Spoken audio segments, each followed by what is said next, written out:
Actually guys, madali lang yung paliwanag kung bakit yung ibang agency may placement fee tapos yung iba wala.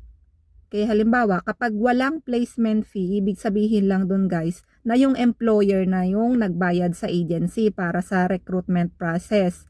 Pag may placement fee, yung worker ang magbabayad sa recruitment process. In short, ayaw magbayad nung employer para sa recruitment process.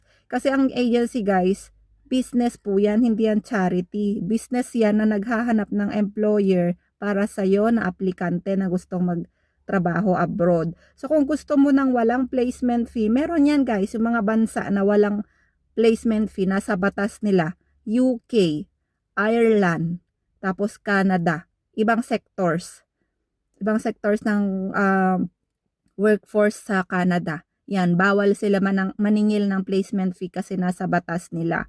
Ngayon naman, kung wala doon sa mga nabanggit yung bansa na pupuntahan mo, expect mo na may placement fee yun kasi nga hindi nagbabayad yung employer sa recruitment process. Kaya sa atin na mga workers ang bayad. Pero hindi ibig sabihin na kapag yung agency naningil ng placement fee ay scam na siya.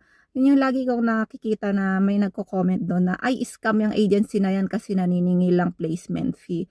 My goodness, educate yourself muna. Pinapayagan po ng DMW na maningil ang mga agency ng placement fee basta within the 1 month salary offered sa'yo. Halimbawa yung ino-offer sa'yo na sahod is 50,000.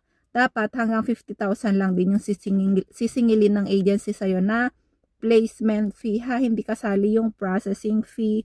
Yan, marami din yung ganon, yung pinag-iisa nila yung placement fee at processing fee, tapos ang sama-sama ng loob nila sa agency.